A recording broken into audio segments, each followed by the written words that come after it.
중년이 되어서 갑자기 살이 찌기 시작하셨나요? 아무리 다이어트를 해도 뱃살만 빠지지 않아 고민이신가요?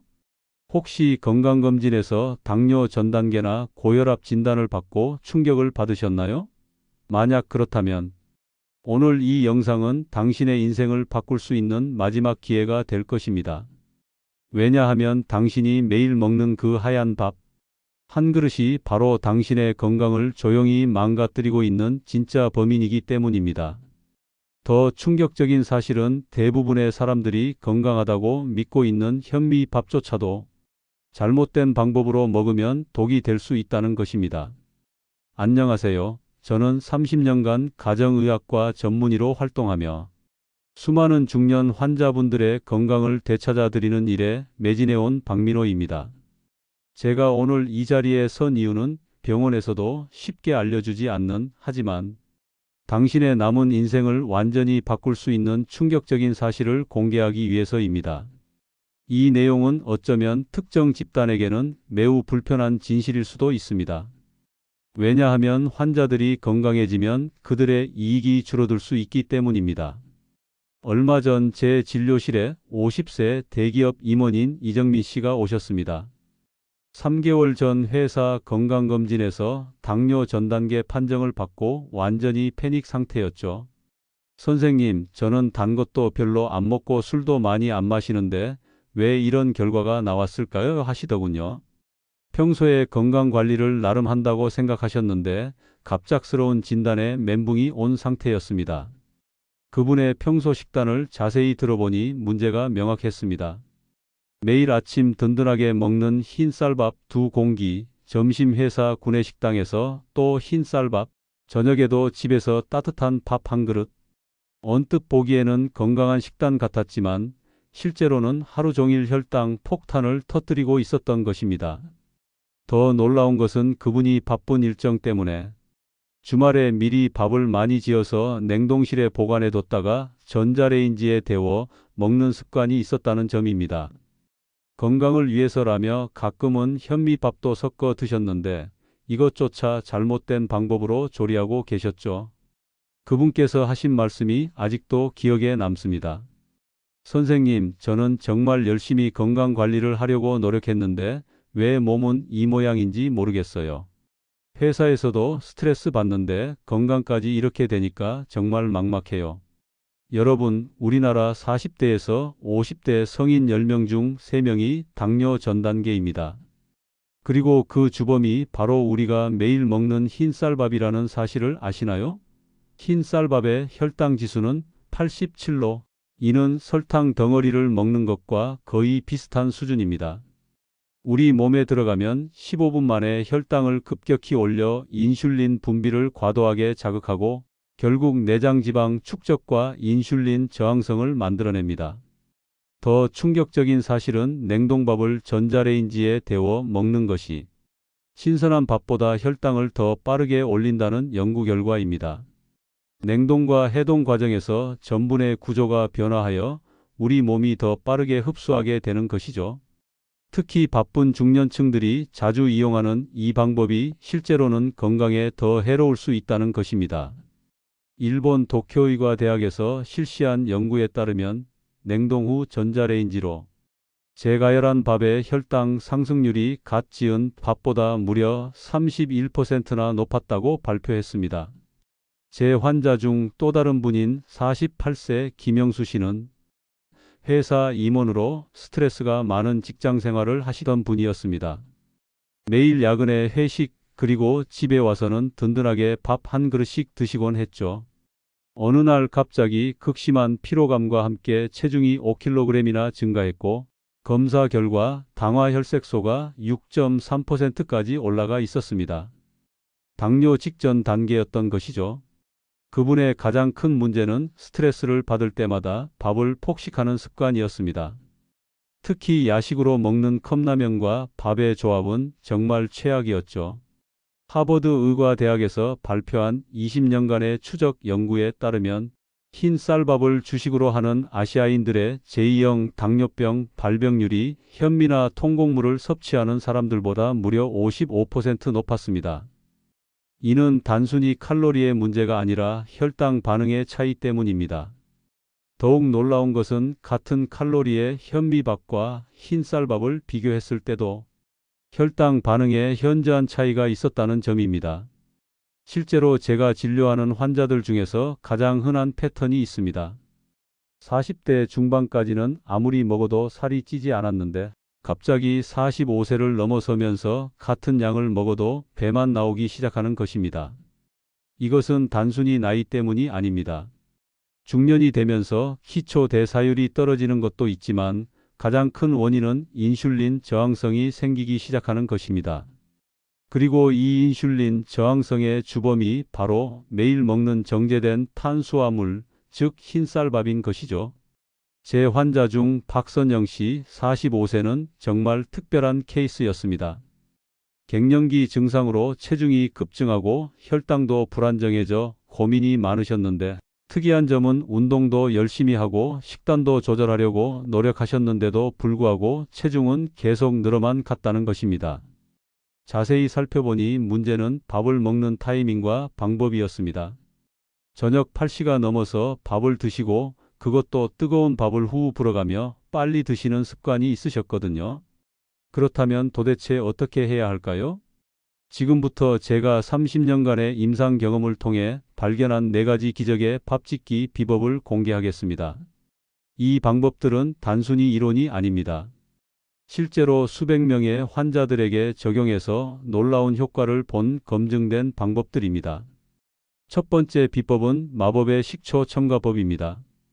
밥을 지을 때 쌀 2컵당 사과 식초나 현미 식초를 1티스푼만 넣어보세요. 식초의 아세트산 성분이 알파아밀라제라는 소화 효소의 활동을 억제하여 전분이 포도당으로 분해되는 속도를 늦춥니다. 실제로 일본 도쿄대학 연구팀의 실험에서는 식초를 넣고 지은 밥의 혈당 상승률이 일반 밥에 비해 23% 낮았다고 발표했습니다. 맛은 전혀 변하지 않으면서도 밥이 더 윤기나고 부드러워지는 놀라운 효과까지 볼 수 있습니다. 저희 병원에서 당뇨 환자 100명을 대상으로 6개월간 실시한 연구에서도 식초밥을 꾸준히 드신 분들의 평균 혈당이 15mgdl 감소했고 체중도 평균 3.2kg 줄어들었습니다. 특히 놀라웠던 것은 식후 2시간 혈당이 평균 28%나 감소했다는 점입니다. 이는 혈당 강화제 못지않은 효과라고 할 수 있죠. 제 환자 중 한 분인 52세 최민호 씨는 고혈압과 이상지질혈증을 동시에 앓고 계셨는데 식초밥을 시작한 지 한 달 만에 놀라운 변화를 경험하셨습니다. 아침에 일어날 때 몸이 한결 가벼워졌고 오후에 찾아오던 극심한 피로감도 많이 줄어들었다고 하시더군요. 4개월 후에는 수축기 혈압이 145에서 128로 총 콜레스테롤이 240에서 195로 개선되었습니다. 약물 치료와 병행했지만 이런 빠른 개선은 식초밥의 효과가 컸다고 봅니다. 두 번째 비법은 황금 비율 곡물 블렌딩입니다. 흰쌀의 귀리, 보리, 현미를 3:1:1:1 비율로 섞어보세요. 여기에 추가로 렌틸콩이나 서리태 한 줌을 넣으면 더욱 좋습니다. 귀리에 함유된 베타글루칸은 혈중 콜레스테롤을 낮추고 혈당 상승을 억제하며 보리의 불용성 식이섬유는 포만감을 오래 지속시켜 과식을 방지합니다. 미국 터프츠 대학교 연구에 따르면 통곡물 섭취량이 하루 48g 늘어날 때마다 당뇨병 발병 위험이 19% 감소한다고 발표했습니다. 또한 이런 혼합 곡물밥은 혈당 지수가 52로 일반 흰쌀밥의 절반 수준입니다. 실제로 제 환자 중 49세 송미경 씨는 가족력으로 인해 당뇨에 대한 불안감이 컸는데 건강검진에서 공복혈당 112mgdl로 경계선상 수치가 나왔습니다. 이 혼합 곡물밥을 시작한 지 첫 주에는 큰 변화를 못 느끼셨지만 2주차부터 아침에 일어날 때 몸이 한결 가벼워지는 것을 느끼셨고 한 달 후에는 체중이 3kg 감소했습니다. 3개월 후 재검사에서는 공복혈당이 95mgdl로 정상 범위로 돌아왔고 당화 혈색소도 5.4%로 완벽한 수치를 보였습니다. 흥미로운 점은 송미경 씨가 처음에는 현미밥의 거친 식감 때문에 거부감이 있었는데 이 황금 비율로 섞으니까 오히려 더 고소하고 맛있다고 하시더군요. 그분 남편분도 함께 드시기 시작했는데 만성 변비가 해결되고 소화가 훨씬 편해졌다고 말씀하셨습니다. 세 번째 비법은 천연 항염 향신료의 비밀입니다. 강황가루를 밥 한 공기당 4분의 1티스푼씩 넣어 보세요. 강황의 커큐민 성분은 인슐린 감수성을 높이고 만성염증을 줄여줍니다. 태국 치앙마이 대학교의 9주간 임상실험에서는 커큐민을 꾸준히 섭취한 그룹의 인슐린 저항성이 16.4% 개선되었다고 보고했습니다. 여기에 계피가루를 조금 더하면 효과가 배가 됩니다. 계피의 MHCP 성분은 인슐린과 유사한 작용을 하여 혈당 조절에 도움을 줍니다. 실제로 파키스탄 농업대학 연구에서는 계피 1g을 40일간 섭취한 당뇨 환자들의 공복혈당이 평균 18에서 29% 감소했다고 발표했습니다. 제 환자 중 47세 정태훈 씨는 만성 관절염으로 고생하고 계셨는데 강황을 넣은 밥을 꾸준히 드신 결과 놀라운 변화를 경험하셨습니다. 3개월 후 염증 수치인 CRP가 3.2에서 1.1로 떨어졌고 관절 통증도 현저히 줄어들었습니다. 더불어 혈당도 안정되고 체중도 5kg이나 감소했죠. 강황의 항염 효과와 혈당 조절 효과가 동시에 나타난 것입니다. 계피를 추가로 넣기 시작한 후에는 더욱 놀라운 변화가 있었습니다. 만성 소화 불량으로 고생하던 것이 많이 개선되었고 특히 식후 더부룩함이 거의 사라졌다고 하시더군요. 또한 밥맛도 훨씬 좋아져서 가족들도 함께 드시기 시작했다고 합니다. 네 번째 비법은 저항성 전분 극대화 기법입니다. 이것이 가장 핵심적인 비법입니다. 밥을 다 지은 후 완전히 식혀서 냉장고에 12시간에서 24시간 보관했다가 드세요. 이 과정에서 전분의 분자 구조가 재배열되면서 저항성 전분이 폭발적으로 증가합니다. 저항성 전분은 소장에서 흡수되지 않고 대장까지 그대로 내려가서 유익균의 먹이가 되어 장 건강을 개선하고 혈당 상승을 억제합니다. 영국 서리대학교 연구팀의 실험에서는 냉장 보관 후 재가열한 밥의 저항성 전분 함량이 일반 밥보다 무려 10배나 높았다고 발표했습니다. 또한 이런 밥을 8주간 꾸준히 섭취한 그룹의 식후 혈당이 평균 20% 낮아졌습니다. 제 환자 중 가장 극적인 변화를 보인 분이 바로 이 방법을 실천한 44세 장혜진 씨입니다. 폐경 초기 증상으로 급격한 체중 증가와 혈당 불안정을 겪고 계셨는데 저항성 전분이 풍부한 밥을 드시기 시작한 후 정말 놀라운 변화가 있었습니다. 첫 달에는 체중이 4kg 감소했고 3개월 후에는 당화 혈색소가 6.1%에서 5.6%로 떨어졌습니다. 가장 놀라웠던 것은 10년 넘게 앓던 만성 변비가 완전히 해결되었다는 점입니다. 장혜진 씨는 처음에 식은 밥을 먹는 것에 거부감이 있었는데 찜기로 살짝 데워서 드시니까 맛도 좋고 소화도 훨씬 편하다고 하시더군요. 특히 장 건강이 개선되면서 피부도 맑아지고 전반적인 컨디션이 좋아졌다고 말씀하셨습니다. 최근 네이처 메디신에 발표된 연구에 따르면 저항성 전분이 풍부한 식단을 12주간 유지한 그룹에서 인크레틴 호르몬 분비가 증가하여 자연스러운 혈당 조절 능력이 향상되었다고 보고했습니다. 이는 단순히 혈당을 낮추는 것을 넘어서 우리 몸의 자체 조절 능력을 회복시키는 것입니다. 또한 미국 당뇨병학회에서는 저항성 전분이 풍부한 식단이 장기적으로 인슐린 민감성을 개선하고 제2형 당뇨병 예방에 효과적이라고 공식 발표했습니다. 이런 건강한 밥을 더욱 효과적으로 드시려면 식사 순서도 중요합니다. 먼저 채소 반찬을 충분히 드시고 그 다음 단백질 반찬, 마지막에 밥을 드세요. 이렇게 하면 혈당 상승이 더욱 완만해집니다. 특히 중년층에게 추천하는 최적의 식사 패턴은 아침 7시, 점심 12시, 저녁 6시에 규칙적으로 드시고 저녁 이후에는 가급적 탄수화물 섭취를 제한하는 것입니다. 또한 식사 후 10분에서 15분 정도의 가벼운 산책을 하시면 혈당 조절에 더욱 도움이 됩니다. 제 환자 중 53세 김철수 씨는 이 식사 순서를 바꾼 것만으로도 놀라운 변화를 경험하셨습니다. 평소에 밥부터 먼저 먹는 습관이 있었는데 채소를 먼저 드시고 밥을 나중에 드시기 시작한 후 식후 혈당이 평균 35%나 낮아졌습니다.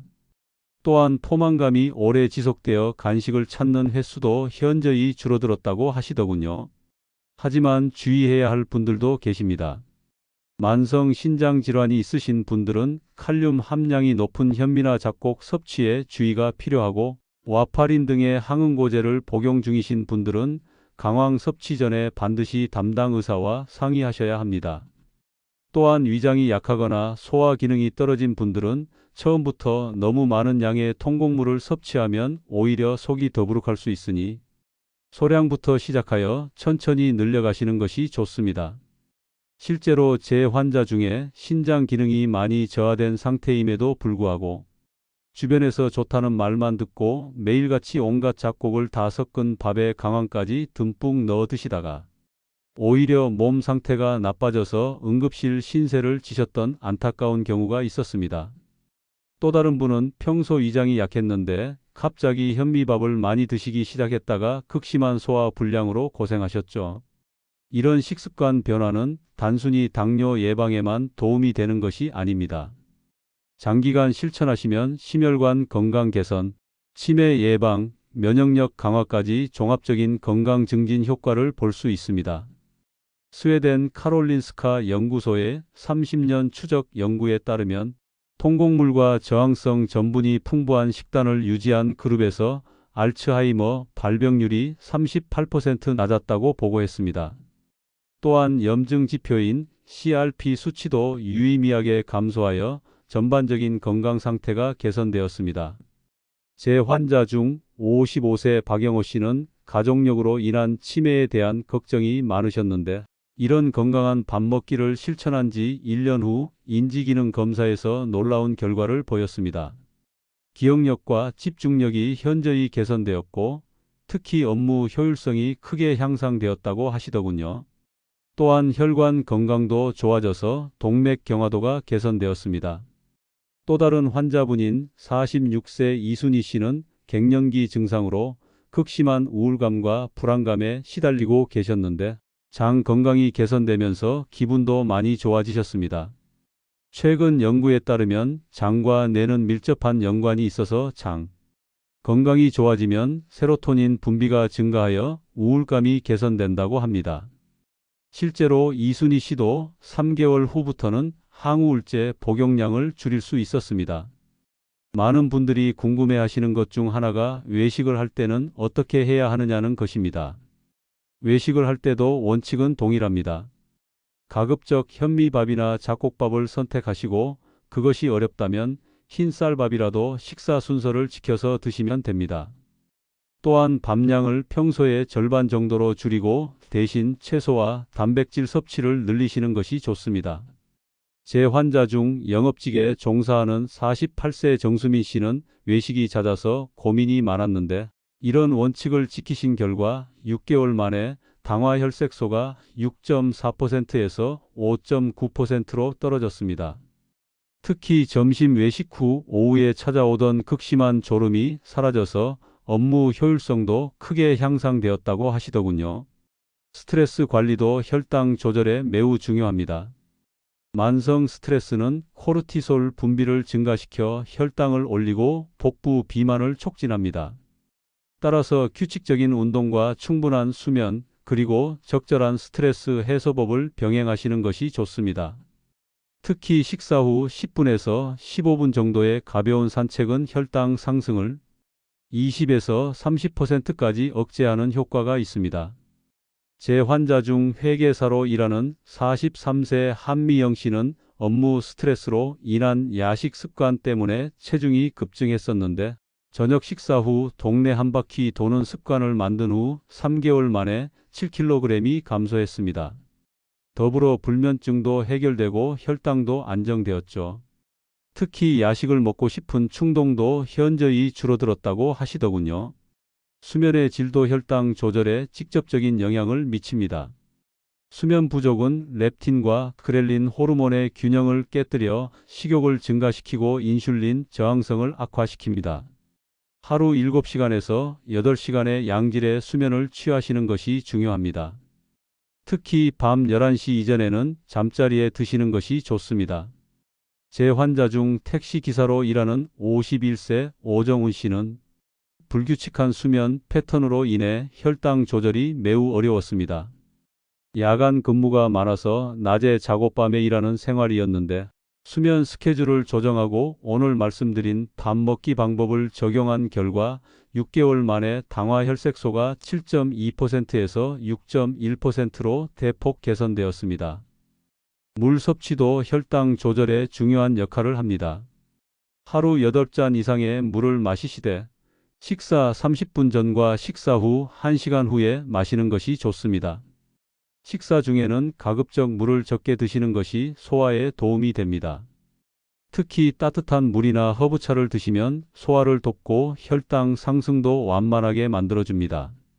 제 환자 중 사무직에 종사하는 45세 김지은 씨는 만성 탈수 상태로 인해 혈당 조절이 어려웠는데 충분한 수분 섭취와 함께 오늘의 밥 먹기 방법을 실천한 결과 3개월 만에 공복 혈당이 118mgdl에서 94mgdl로 떨어졌습니다. 또한 만성 두통과 피로감도 크게 개선되었다고 하시더군요. 간헐적 단식도 혈당 조절에 도움이 될 수 있습니다. 16시간 8시간 방법, 즉 16시간은 공복을 유지하고 8시간 동안만 식사하는 방법이 인슐린 감수성을 개선하는 데 효과적입니다. 다만 당뇨약을 복용 중이신 분들은 반드시 의사와 상의 후 시행하셔야 합니다. 제 환자 중 자영업을 하는 49세 이동현 씨는 간헐적 단식과 건강한 밥 먹기를 병행한 결과 1년 만에 체중 15kg 감소, 당화 혈색소 1.1% 감소라는 놀라운 성과를 보였습니다. 특히 장기간 복용하던 혈압약도 의사와 상의하여 용량을 절반으로 줄일 수 있었습니다. 운동의 타이밍도 중요합니다. 식후 30분에서 1시간 사이에 하는 가벼운 운동이 혈당 조절에 가장 효과적입니다. 격렬한 운동보다는 빠르게 걷기, 계단 오르기, 가벼운 스트레칭 등이 좋습니다. 특히 점심 식사 후 오피스 건물 계단 오르기는 직장인들에게 매우 실용적인 방법입니다. 제 환자 중 은행원으로 일하는 46세 박태영 씨는 점심 식사 후 사무실 계단을 5층까지 올라갔다 내려오는 습관을 만든 후 오후 졸음이 사라지고 혈당도 안정되었습니다. 3개월 후에는 동료들도 함께 참여하여 사무실 전체의 건강 문화가 바뀌었다고 하시더군요. 보충제의 활용도 고려해 볼 만합니다. 크롬, 마그네슘, 오메가3 지방산 등은 인슐린 감수성을 개선하는 데 도움이 될 수 있습니다. 다만 이런 보충제들은 균형 잡힌 식단을 대체할 수는 없으며 반드시 의사와 상의 후 복용하시는 것이 좋습니다. 혈당 모니터링의 중요성도 강조하고 싶습니다. 연속 혈당 측정기나 간단한 혈당 측정기를 활용하여 본인의 혈당 패턴을 파악하시는 것이 도움이 됩니다. 어떤 음식을 먹었을 때 혈당이 많이 오르는지, 운동 후에는 얼마나 떨어지는지 등을 관찰하시면 개인 맞춤형 관리가 가능합니다. 제 환자 중 IT 회사 대표인 54세 윤성호 씨는 연속 혈당 측정기를 착용하고 데이터를 분석한 결과 본인만의 최적 식사법을 찾아내셨습니다. 특히 회의 중 마시는 커피와 간식이 혈당에 미치는 영향을 정확히 파악하고 조절한 결과 업무 집중력이 크게 향상되었다고 하시더군요. 가족과 함께하는 건강관리도 중요합니다. 혼자서 실천하기보다는 가족 모두가 함께 건강한 식습관을 만들어가는 것이 훨씬 효과적입니다. 특히 배우자나 자녀들의 협조와 격려가 있으면 장기간 실천하기가 훨씬 쉬워집니다. 제 환자 중 부부가 함께 내원한 경우들을 보면 성공률이 월등히 높습니다. 조현규 씨와 김영미 씨 부부는 함께 건강한 밥 먹기를 실천한 결과 1년 후 두 분 모두 당화혈색소가 정상 범위로 돌아왔고 체중도 각각 12kg, 8kg씩 감소했습니다. 더불어 부부 관계도 더욱 돈독해졌다고 하시더군요. 직장에서의 실천 방법도 중요합니다. 도시락을 싸서 다니거나 구내식당에서 현명한 선택을 하는 것이 필요합니다. 특히 회식 자리에서도 술보다는 물을 많이 마시고 안주를 먼저 충분히 드신 후 탄수화물을 섭취하는 것이 좋습니다. 제 환자 중 영업부장인 50세 최경수 씨는 잦은 회식으로 고민이 많았는데 회식 전에 미리 견과류나 치즈 등을 섭취하여 공복감을 줄이고 회식 중에는 채소 위주로 드시는 전략을 사용하셨습니다. 그 결과 회식이 잦은 상황에서도 6개월 만에 당화혈색소를 1.2%나 낮출 수 있었습니다. 계절별 관리법도 고려해야 합니다. 겨울철에는 활동량이 줄어들고 고칼로리 음식 섭취가 늘어나므로 더욱 주의가 필요합니다. 반면 여름철에는 수분 섭취와 전해질 균형에 신경 써야 합니다. 또한 명절이나 휴가철에는 평소 식습관이 깨지기 쉬우므로 미리 계획을 세우는 것이 중요합니다. 연령대별 접근법도 다릅니다. 40대 초반에는 예방에 중점을 두고 40대 후반에서 50대에는 적극적인 관리가 필요합니다. 60대 이후에는 무리한 제한보다는 점진적인 개선에 초점을 맞추는 것이 좋습니다. 여성의 경우 생리주기와 갱년기에 따른 호르몬 변화를 고려해야 합니다. 생리 전에는 인슐린 저항성이 증가하므로 평소보다 혈당 관리에 더욱 신경 써야 하고 갱년기에는 에스트로겐 감소로 인한 대사 변화를 고려한 관리가 필요합니다. 제 환자 중 갱년기를 겪고 있는 48세 서미숙 씨는 호르몬 변화로 인한 급격한 체중 증가와 혈당 불안정을 경험했는데 생리주기에 맞춘 맞춤형 식단 관리와 오늘의 방법을 병행한 결과 6개월 만에 안정을 되찾을 수 있었습니다. 심리적 측면도 중요합니다. 완벽주의적 사고보다는 80% 실천을 목표로 하는 것이 좋습니다. 가끔 실수하더라도 자책하지 마시고 다시 시작하는 마음가짐이 중요합니다.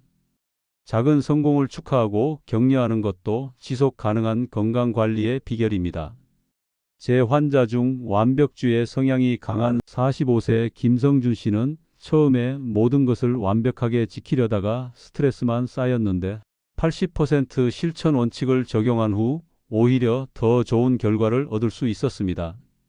6개월 후 당화혈색소 0.9% 감소, 체중 9kg 감소라는 훌륭한 성과를 보였습니다. 의료진과의 협력도 중요합니다.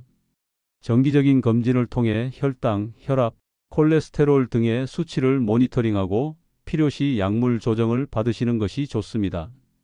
또한 영양사나 운동 전문가와의 상담도 도움이 될 수 있습니다. 경제적 부담을 줄이는 방법도 고려해 보세요. 비싼 유기농 재료가 아니더라도 충분히 건강한 식단을 만들 수 있습니다. 제철 채소를 활용하고 대용량으로 구입하여 소분 보관하는 등의 방법으로 경제적 부담을 줄이면서도 건강을 챙길 수 있습니다. 사회적 지지 체계도 중요합니다. 같은 목표를 가진 사람들과의 모임이나 온라인 커뮤니티 참여를 통해 정보를 공유하고 서로 격려하는 것이 도움이 됩니다. 혼자서는 어려운 일도 함께하면 훨씬 쉬워집니다. 기술의 활용도 고려해 보세요. 식단 관리 앱, 운동 기록 앱, 혈당 관리 앱 등을 활용하면 더욱 체계적인 관리가 가능합니다. 다만 앱에만 의존하지 마시고 기본적인 원칙을 숙지하는 것이 중요합니다. 여행이나 출장 시의 관리법도 미리 준비해 두세요. 항공기 내에서의 식사, 현지 음식 선택, 시차 적응 등을 고려한 계획을 세우는 것이 좋습니다. 특히 장거리 비행 시에는 혈당 변화가 클 수 있으므로 주의가 필요합니다. 여러분, 건강한 100세 시대를 살아가기 위해서는 작은 변화부터 시작해야 합니다. 오늘 제가 말씀드린 4가지 방법 중에서 단 하나라도 실천해 보세요. 가장 쉬운 것부터 시작하시면 됩니다. 처음에는 식초 한 스푼부터, 그 다음에는 곡물을 조금씩 섞어 보시고 익숙해지면 나머지 방법들도 차례로 적용해 보세요. 변화는 하루아침에 일어나지 않습니다. 하지만 꾸준히 실천하시면 3개월 후, 6개월 후 분명히 놀라운 변화를 경험하실 것입니다. 당신의 몸은 당신이 생각하는 것보다 훨씬 더 현명하고 회복력이 뛰어납니다. 올바른 방향으로 이끌어주기만 하면 됩니다. 사랑하는 가족과 함께 더 오래, 더 건강하게 살고 싶지 않으신가요? 손자, 손녀들의 성장을 지켜보고 은퇴 후에 여유로운 삶을 만끽하고 싶지 않으신가요? 그 꿈은 오늘, 바로 지금 당신의 밥상에서부터 시작됩니다. 작은 실천이 큰 기적을 만듭니다. 당신의 건강한 미래는 오늘 한 숟가락의 밥에서 시작됩니다. 정리하자면 혈당을 잡고 건강을 되찾는 4가지 밥 짓기 비법은 다음과 같습니다. 첫째, 사과 식초 1티스푼으로 혈당 상승 23% 억제. 둘째, 황금 비율 곡물 블렌딩으로 혈당 지수 절반 감소. 셋째, 강황과 계피로 인슐린 감수성 16% 개선. 넷째, 냉장 보관으로 저항성 전분 10배 증가. 이 4가지만 기억하셔도 당신의 건강은 완전히 달라질 것입니다. 오늘 이 영상이 도움이 되셨다면 구독과 좋아요 버튼을 눌러주세요. 여러분의 작은 관심이 더 많은 분들에게 건강한 정보를 전달하는 힘이 됩니다. 그리고 댓글로 여러분의 실천 후기나 궁금한 점을 남겨주시면 하나하나 정성껏 답변 드리겠습니다. 건강한 하루 되세요.